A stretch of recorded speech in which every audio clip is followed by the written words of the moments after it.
What is good, guys? It's Rey-Jay back with another video, and in this one, I want to break down what's going on with Tesla, SPY, Nvda, the QQQ, and a couple of other tickers. I'm going to break down what's going on with the news affecting the markets, what you should be watching for as we approach today. Before I begin into all this information, though, before I get into any more details, let me just mention a couple of things. I am personally not a financial planner, so take nothing I say as financial advice. And also, if you guys can, please check out the Webull link, which is down below and in the description. If you sign up for Webull, the link down below, and deposit any amount of money into the account, you are guaranteed up to 12 free stocks. This offer ends in just 6 days, so check it out before they run out. Anyways, let's break down what's going on with the market. So, SPY is currently down about 0.34%. Tesla's also down a bit. And yesterday in my video, I told you all the market's going to likely slow down, possibly gap down, slow down as we open.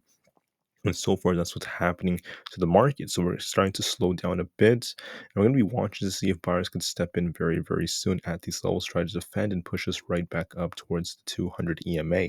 So we're going to be watching these levels very, very carefully. But please note that we're approaching some big things for the markets. So later on, don't forget that for today, we have some new home sales data coming out 30 minutes after the market opens. We'll see how this affects the markets. Besides that, there's nothing else that's too crazy. We do have some more bill auction data coming out between, I would say, around 11:30 and then 1 p.m. Eastern time. And then after the market closes, we have a speech by Jerome Powell. He's going to be giving many introductory remarks at the lecture in social science and public policy in Washington, D.C. But he could always, kind of like say something about the economy. He could always mention something. And by saying something, whatever he ends up saying could still affect the market. So you should always be prepared for anything.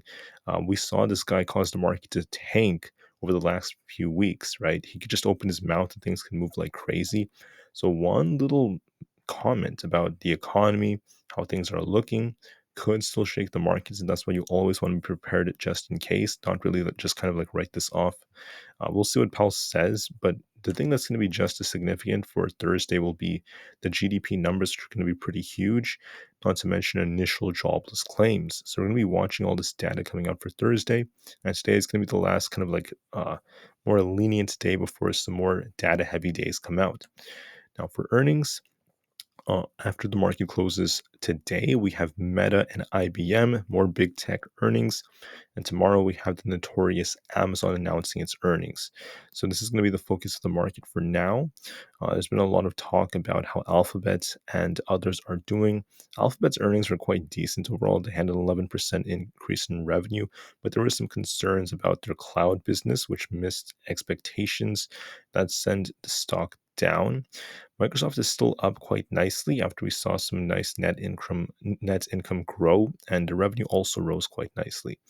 There's some news about Meta possibly getting sued, and a bipartisan group of 42 attorneys are basically suing Meta over its media platforms, just once again being aimed towards children and teens and being addictive. So this is very important for Meta. We'll see how this affects the share price. There are more UAW strikes, and there's some fuel concerns right now, as they're saying that fuel is running out in Gaza, and hospitals have been warned to shut down even more. So it's very sad to see what's happening there.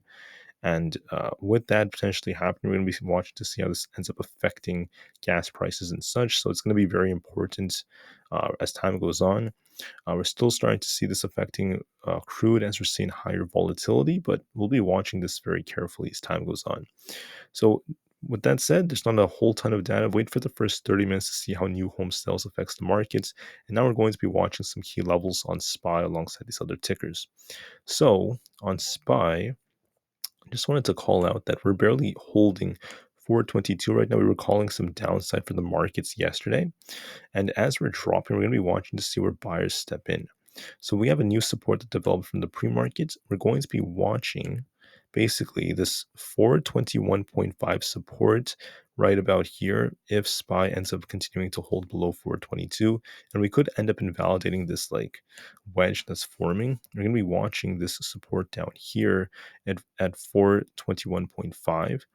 If we lose it, there's a risk of it coming down towards 420.8. And if that's lost, 420 is going to be our key support. We need to see buyers stepping in somewhere around there. Because if we lose 420, we're going to turn more bearish and we're going to start to see this thing break down all over again.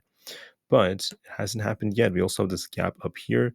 So my gut is telling me we're going to come down a little bit. We might see this thing retest the 421 area right here. Still looking kind of weak. If we do lose it, we could come all the way down to the very, 420.8 area, maybe the high 420s. Then buyers could step in, try to push it right back up to fill this gap before this thing just continues to trade sideways. In order for us to try to push up higher, we need to get above 423.5. That's when we can start seeing like 425 in these higher levels. Right now, the market's looking a little bit weaker, anticipating Powell's speech and the GDP numbers for tomorrow. So we're just going to be very careful. Just watch these levels. I believe that this is going to drop a little bit more, and then buyers will try to defend. And it's going to kind of remain sideways for today. My view has changed a bit, but if we lose 420, we can turn more bearish, and we have to try to get above 423.5 to turn bullish. I think we're just going to be stuck for the most part, trading just in this range. For the QQQ, it's actually holding up a little bit better. We were expecting this thing to come out down to 356, and we're currently at 356.8, so very close to my prediction from yesterday. But I was thinking buyers should try to step in around 355, so we'll see if buyers step in right there. If we lose 355, watch it come down to 353.5, but buyers should try to defend around one of these levels. And then if they do so, to turn bullish, you want to see it break 358. You want to get above 358. There's also going to be some resistance at 357.5. I want to break that and then 358 and see this thing try to get above these levels in order for us to turn like bullish again.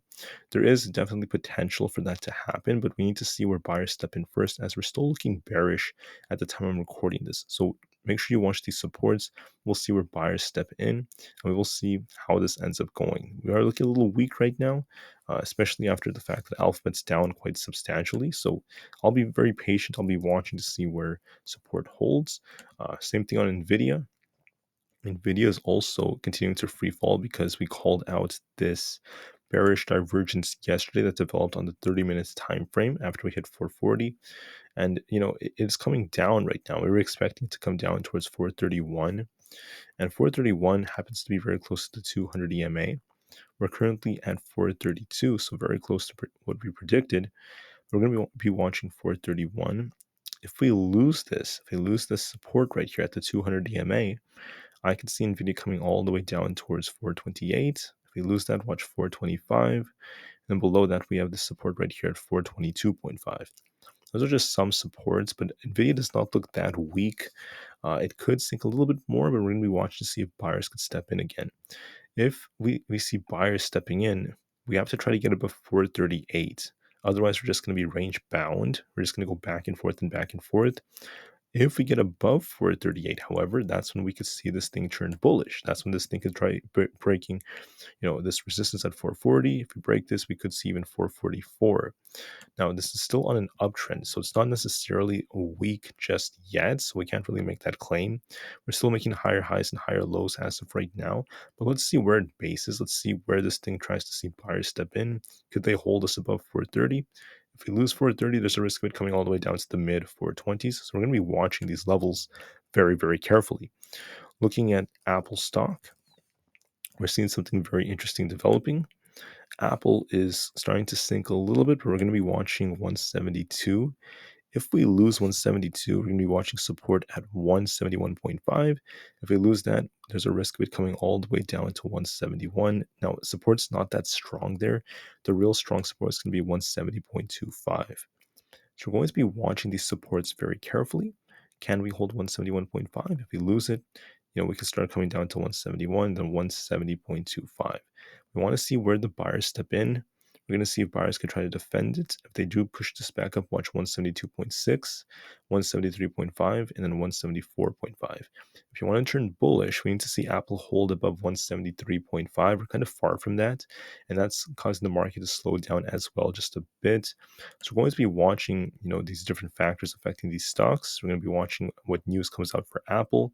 I can't really call out every single piece of news on this channel because I go over so many stocks and it's just going to be crazy. So that's the reason why we're just going to look at the technicals and just prioritize that for the time being.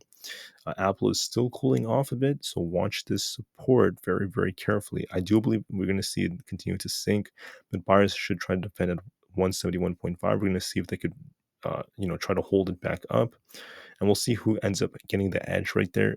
If the buyers could really push it back up from there, there's a good chance buyers will try to defend it. So watch that very carefully.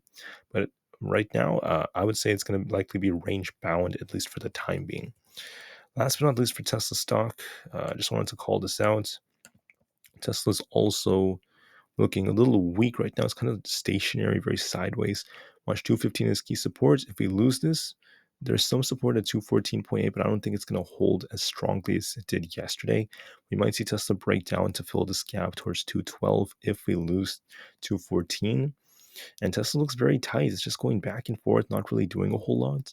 Now we have an inverse head and shoulders that's still valid, but Tesla could sink a little bit towards 212 before we bounce.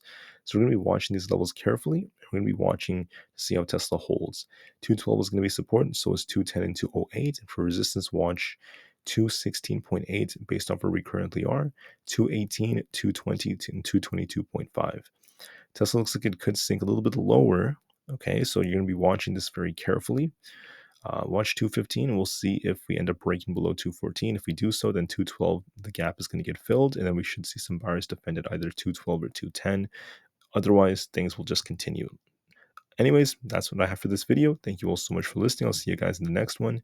Thank you. Make sure you watch these levels, and peace out.